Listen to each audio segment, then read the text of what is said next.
Bonjour à chacun et bonjour à chacune, je suis vraiment très heureux de vous retrouver ce matin encore pour pouvoir ouvrir la parole de Dieu et la partager avec chacun d'entre vous. Aujourd'hui, c'est dans le livre de Néhémie que j'aimerais faire quelques lectures avec vous. Et la première lecture se trouve dans le livre de Néhémie, chapitre 4, les versets 1 à 15. Livre de Néhémie, chapitre 4, versets 1 à 15. Nous trouvons qu'il est écrit ceci. Lorsque Sanballat apprit que nous rebâtissions la muraille, il fut en colère et très irrité. Il se moqua des Juifs et dit devant ses frères et devant les soldats de Samarie, « À quoi travaillent ces Juifs impuissants? Les laissera-t-on faire? Sacrifieront-ils? Vont-ils achever? Sacrifieront-ils? Vont-ils achever?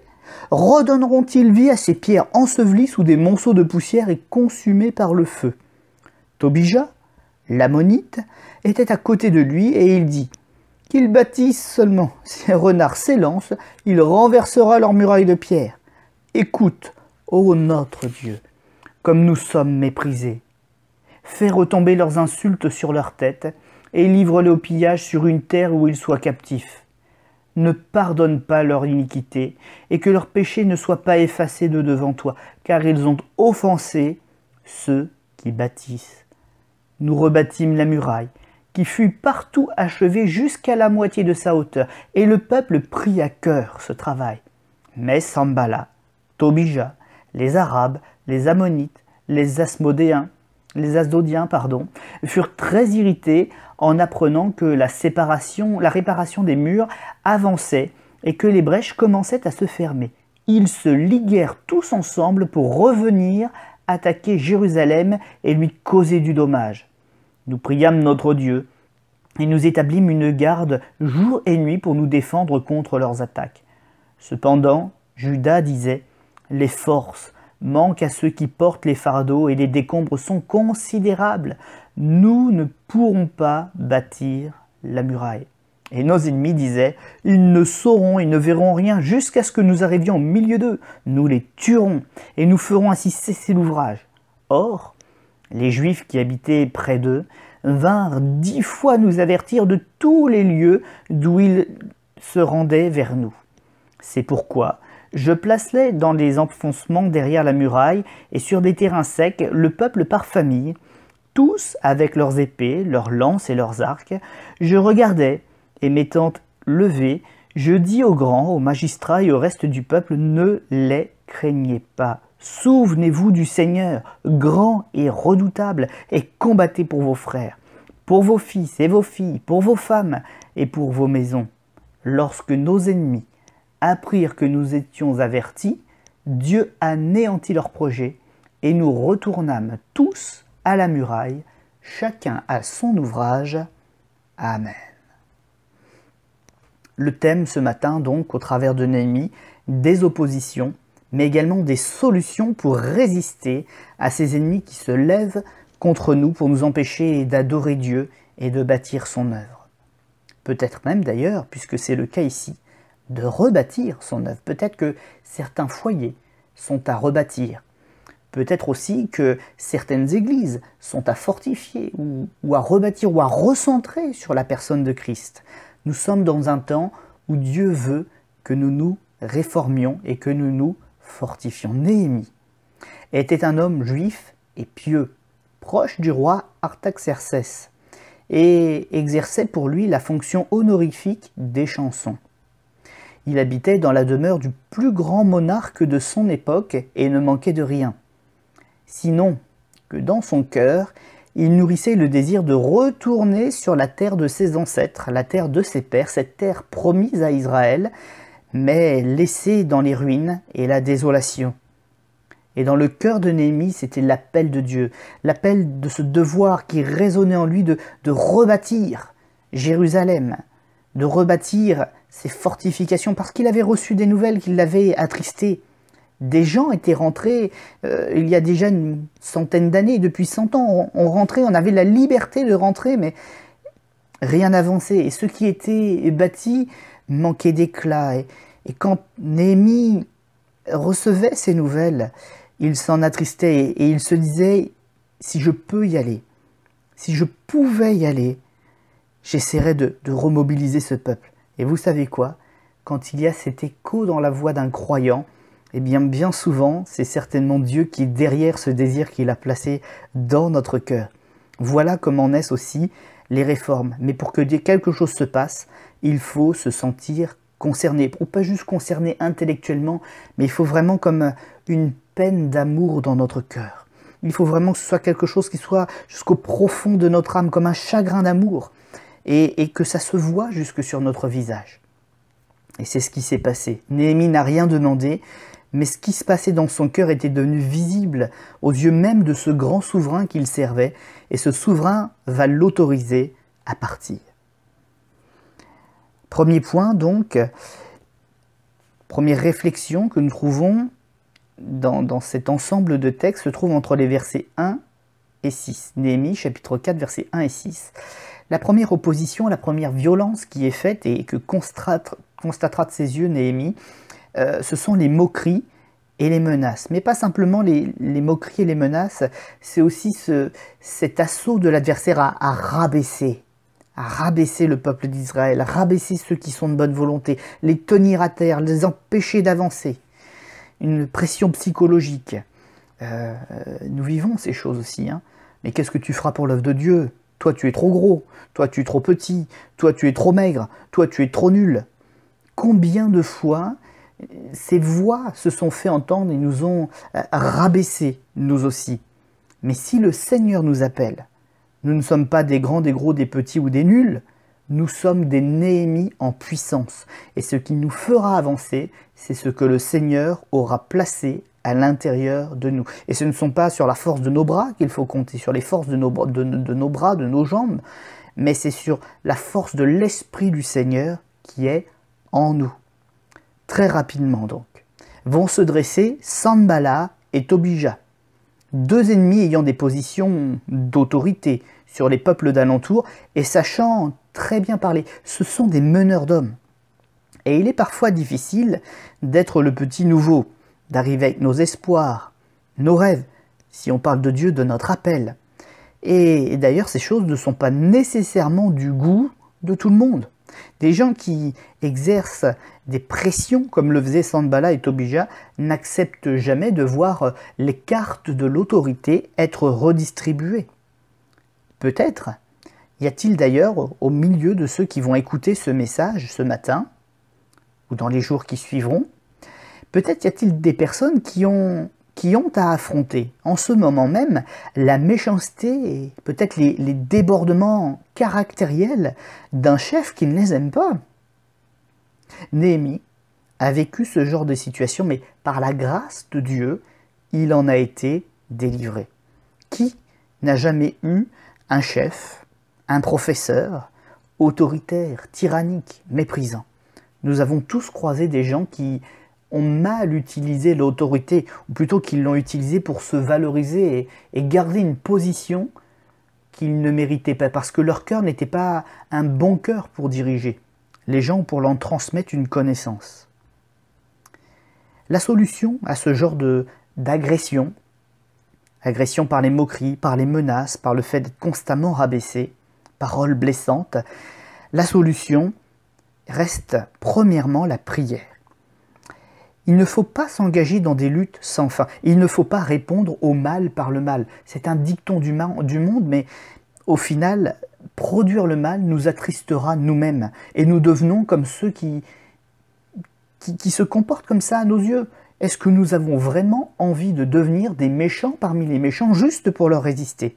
Les armes de Dieu sont plus grandes. La solution ici, c'est la prière, c'est-à-dire d'aller chercher la force de Dieu, de ne pas laisser notre cœur être troublé, de ne pas laisser être blessé ou agressé au-delà de ce qui est en train de se faire, mais d'aller trouver le Dieu de la consolation et de lui partager notre souffrance pour avoir ce discernement, ou plutôt pour retrouver ce discernement, de le voir agir en notre faveur. Dieu est grand et Dieu est de notre côté. La solution de la prière, ne pas s'engager donc dans les mauvais combats. Le combat que j'ai à mener, c'est un combat pour protéger mon cœur, non pas pour vaincre moi-même mes ennemis. Mes ennemis confessons-le aujourd'hui, je les laisse à Dieu. Je ne veux pas avoir de la vengeance dans mon cœur, mais j'appelle le Dieu qui est capable de me venger avec une vraie justice. À moi la vengeance, à moi la rétribution, dit l'Éternel des armées. Et c'est ce que va faire Néhémie. Il va reprendre, lui, des forces dans la prière, parce que c'est son travail de rebâtir, c'est sa vision de rebâtir, c'est la souffrance de son cœur. Il va donc aller dans la prière, fortifier son cœur pour ne pas s'arrêter dans le travail qui lui a été confié par Dieu. Il va même rassurer son cœur, le remplir de paix au contact de l'Éternel. Et puis ce dont il aura rempli son cœur, il pourra ensuite le déverser. Ce bien, il pourra le déverser sur tous les autres ouvriers choisis par le Seigneur.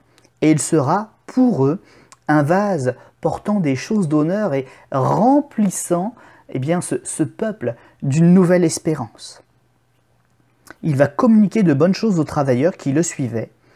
Et grâce à ce qu'il a fait sur son cœur, ce dont il a rempli son cœur, tous les autres vont devenir comme des sentinelles vigilantes, nuit et jour. Ils veilleront sur les travaux en cours. Vous savez, notre mal-être se transmet. Il transpire de nous. Et si nous ne sommes pas assez vigilants sur notre cœur, si nous laissons les coups être portés trop loin près de notre cœur, si notre foi, notre protection n'est pas bien levée devant nous, si notre bouclier n'est pas bien levé devant nous, eh bien, nous allons finir par répandre au sein de nos familles et au sein de nos églises ces souffrances, ce mal-être que nous portons et que nous cultivons.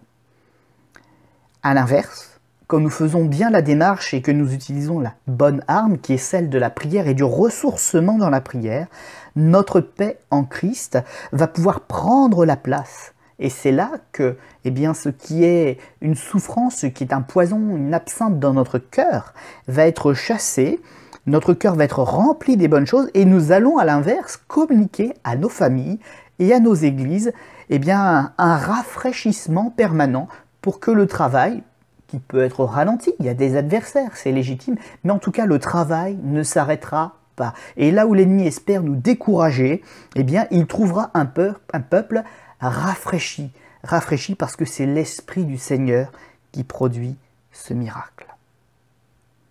Néhémie, chapitre 4, versets 10 à 15. C'est donc un second point, une seconde pensée. Le découragement, justement, et la peur de manquer de force, nous l'avons bien identifié dans notre lecture. Dans tous ces cas de figure, certains finiront toujours par prendre peur, ou par se demander si c'est bien utile de travailler, si ça arrivera à quelque chose, si nous ne sommes pas en train de perdre notre temps.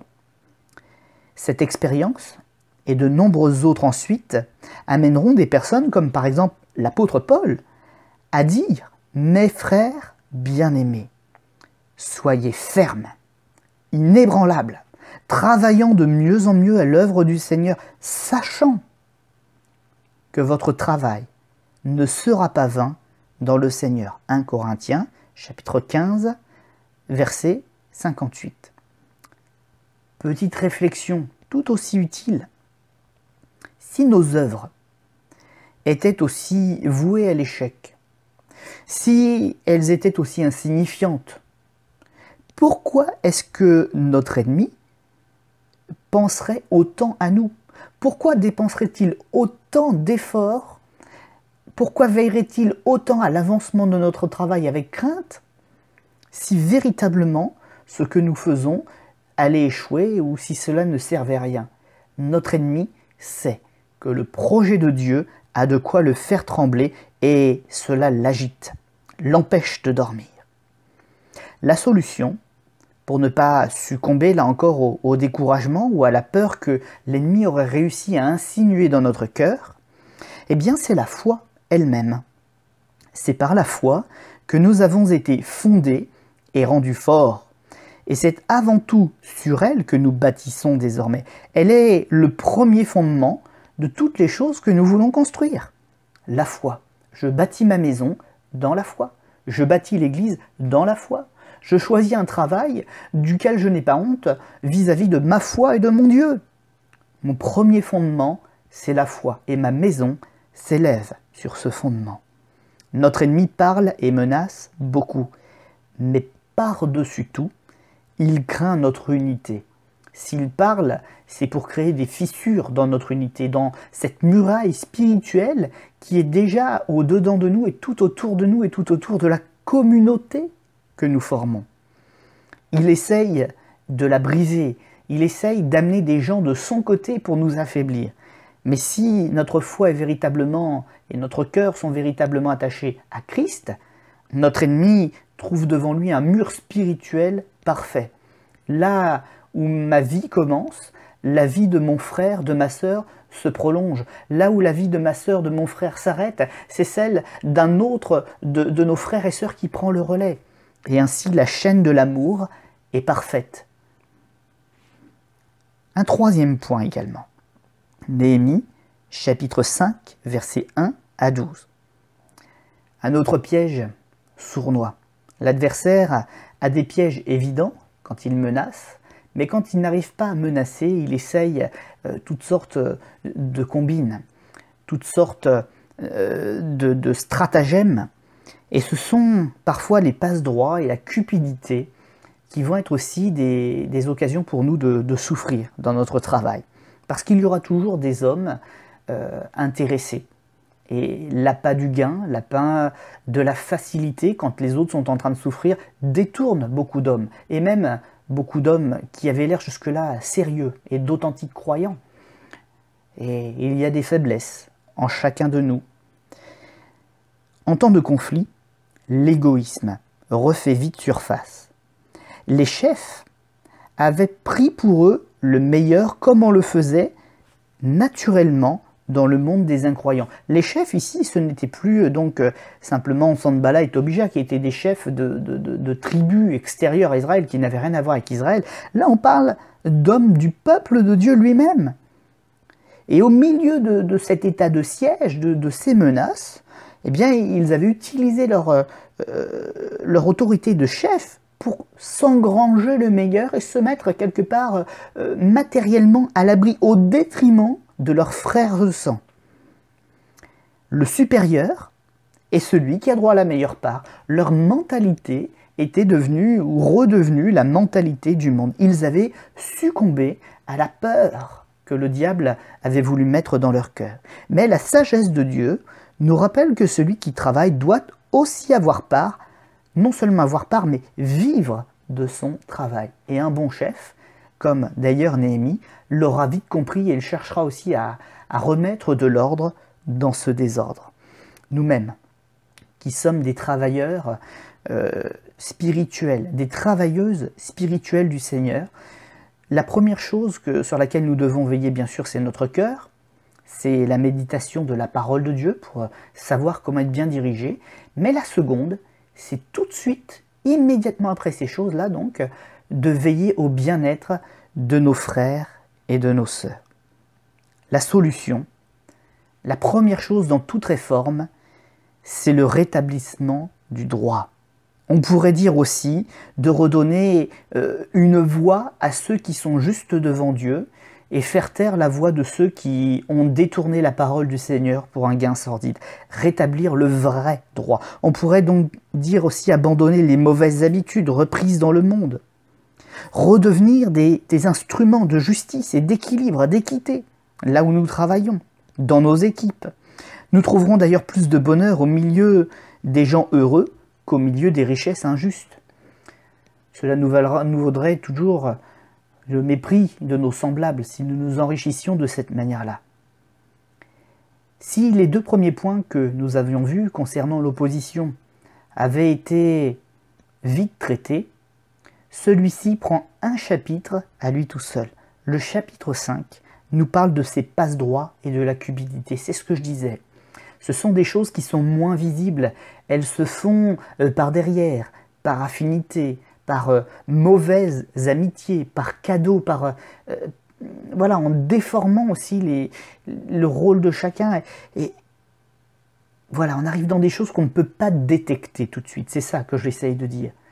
Et quand nous nous apercevons du problème et de l'ampleur qu'il a pris, souvent il pourrait être trop tard. Mais le Seigneur est de notre côté, il nous éclaire, et si humainement on n'aurait pas de solution, le Seigneur en a préparé une. Et il pourra dénouer tous les nœuds, toutes les relations malsaines qui ont été tissées contre nous dans l'invisible. Et le Seigneur permettra aussi de régler définitivement ces problèmes et de faire droit au juste.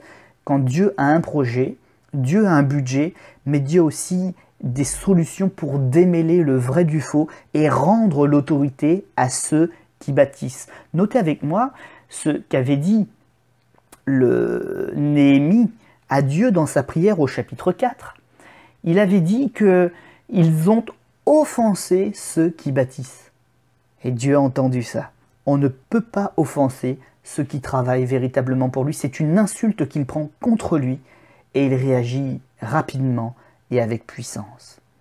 Je lisais d'ailleurs une belle expérience concernant ce rétablissement du droit ce matin sur Facebook d'une personne qui dans ma liste d'amis, peut-être d'ailleurs écoutera-t-elle ce message et se reconnaîtra-t-elle. Je vais vous lire ce petit texte qui nous a été adressé. Un professeur a amené des ballons à l'école et demandé aux enfants de les gonfler. Ensuite, il a demandé à ce que chacun écrive son propre prénom sur ce ballon. Ils vont ensuite prendre tous les ballons dans le petit couloir étroit qui sépare les classes et mettre tous les ballons. Et il y a vraiment, le couloir est rempli de ballons sur plusieurs centimètres de hauteur. Et puis le professeur va prendre en plus le plaisir d'aller au milieu de tous les ballons puis de les mélanger d'un bout à l'autre du couloir. Ce professeur va ensuite retourner voir les élèves et il va leur donner 5 minutes pour retrouver leur propre ballon, c'est-à-dire celui qui a leur propre nom dessus. Alors les enfants, ils y vont, ils ont 5 minutes, ils vont dans tous les sens, ils regardent frénétiquement chaque ballon vite comme ça, et le temps s'écoule, les 5 minutes passent très vite, et personne n'a retrouvé son propre ballon. Puis le professeur leur dit de prendre le ballon le plus proche d'eux, et de le donner à la personne dont le nom est écrit dessus. En moins de 2 minutes, chacun avait son propre ballon. À la fin, après que les élèves aient pu s'exprimer sur ce qu'ils apprenaient de cette expérience, le professeur leur a dit ceci. Les ballons sont comme le bonheur. Personne ne le trouvera s'il cherche seulement le sien. Au lieu de cela, si tout le monde se soucie les uns des autres, chacun trouvera son propre bonheur plus aisément. Une excellente illustration pour compléter ce chapitre 5 de Néhémie. Encore un point. Néhémie chapitre 6, versets 1 à 14. Ce sont les ruses et la corruption des conseillers. Les ruses des hommes méchants sont nombreuses et subtiles. On reçoit parfois des SMS, des courriers, des mémos ou des coups de téléphone qui ont l'air sur l'instant tout à fait honnêtes, mais qui cachent de grandes escroqueries. Par exemple, vous pourriez recevoir un SMS qui vous dit que votre colis, numéro de commande un tel, est arrivé, mais pour cela, petite subtilité, c'est qu'il vous faut renvoyer un numéro par SMS ou répondre au SMS qui vous a été adressé pour recevoir ce que vous auriez commandé. D'ailleurs, petite parenthèse, je prends cet exemple parce qu'en ce moment, ce genre d'escroquerie pullule. Ne faites jamais cela. Au mieux, vous perdriez un peu d'argent sur un appel surtaxé, mais vous risquez aussi de vous faire pirater votre téléphone et donc toutes les informations personnelles qu'il contient. Esdras a eu ce genre de problème. Oh, il n'avait pas un smartphone, mais à l'époque, on écrivait quand même déjà des courriers. Et on commençait à le calomnier, à le pousser à se mettre en faute. On faisait pression sur lui. On lui demandait de prendre des décisions tout de suite et maintenant, alors qu'il ne pouvait même pas, sur l'instant, consulter l'Éternel. Comme tout responsable avisé, il va se tourner vers un conseiller. Et là encore, une ruse est à éviter. L'argent est ce qui anime le conseiller qui finalement va essayer de perdre Néhémie et ses collègues. Pourtant, sur l'instant, le conseil avait l'air bon, hein. Ce conseiller, dans le chapitre 6, va dire à Néhémie, bon écoute, le danger est grave, au moins pour toi, au moins pour l'équipe qui dirige, mettez-vous à l'abri, le peuple comprendra, mettez-vous dans le temple. Ah, c'est une façon de dire, en plus, c'est l'endroit honorable. Tu es le serviteur de Dieu, c'est légitime que tu ailles dans le temple. Mais puis derrière toi, on fermera les portes. Mais en l'occurrence, Néhémie avait très bien compris qu'il ne fallait pas faire ça. C'est pas parce qu'on va au temple que tout va bien, que tout le monde approuve, que tout le monde pense que c'est ce que Dieu aurait demandé. La mentalité de Dieu, c'est pas de se cacher derrière, c'est de marcher devant. Et se réfugier dans le temple, Néhémie l'a tout de suite compris. C'était dire au peuple qu'il fallait abandonner. C'était affirmer qu'aucun espoir de victoire n'était plus à leur portée. Et Néhémie ne voulait pas protéger sa vie, il voulait bâtir la gloire de Dieu. Et pour cela, eh bien, il fallait accepter d'être un véritable chef, de marcher devant, de ne pas se cacher, mais de mener le combat spirituellement et au milieu du peuple. N'est-ce pas ce que Jésus-Christ a fait pour chacun d'entre nous? Il n'est pas resté loin dans la gloire en nous disant ce que nous avons à faire. Il est venu dans le combat, sur la terre, au milieu des hommes, il a endossé la même nature que la nôtre, il a souffert comme nous et avec nous, et nous a montré comment il allait remporter la victoire de la croix.